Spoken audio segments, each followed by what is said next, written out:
One Sunday morning, I picked up the New York Times, and in the magazine section, I read a very stimulating article by Harding Carter. This was a film that you're about to see that he made in 1966.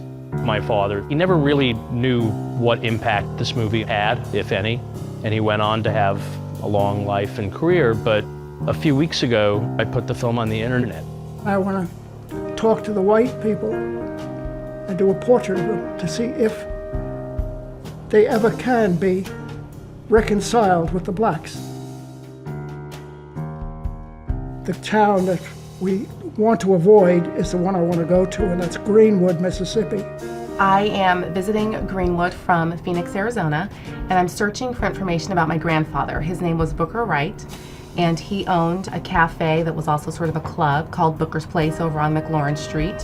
And an extraordinary thing happened. All of a sudden, we started hearing from people that this was something that people had been looking for years, and that it had a good deal of impact on history and civil rights history.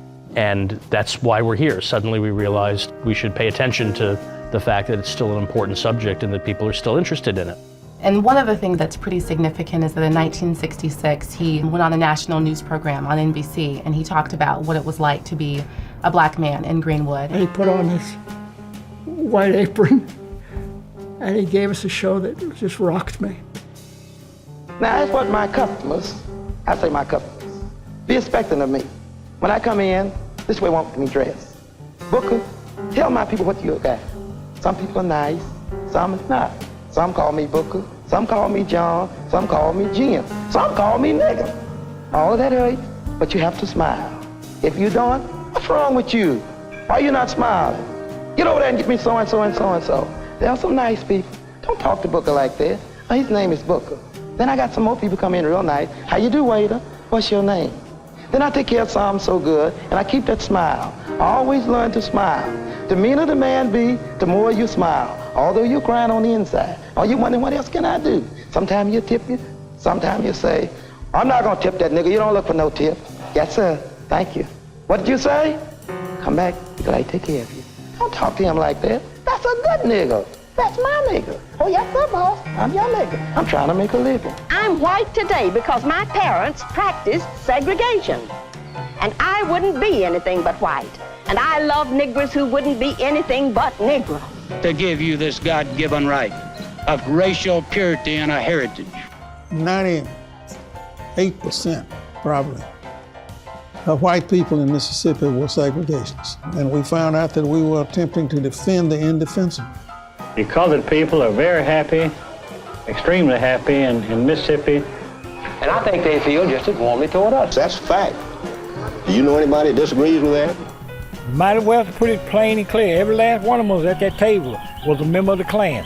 One of the policemen met Booker and just beat the hell out of him with a pistol. I feel a connection to you because of what happened between Lloyd and Booker. After he said what he said on the NBC News, then all of his years and years of relationship with the white community went to naught. We know that white America in Greenwood does not forget. I knew there was going to be a killing. I understand he was also murdered.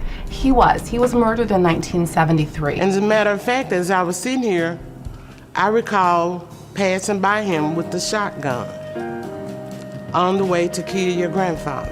And I said, Daddy, he said, I'm all right. I said, do you know you've been shot? I'd like to know more about him, and I wonder if the story gets even better. So I sort of had this sort of, I don't know, just sort of this inkling of pride and excitement that I could be related to someone like him. Listen, I think that I should have just not used it. I really do.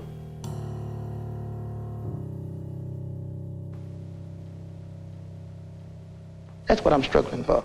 I just don't want my children to have to go through what I go through with. Available now on video on demand.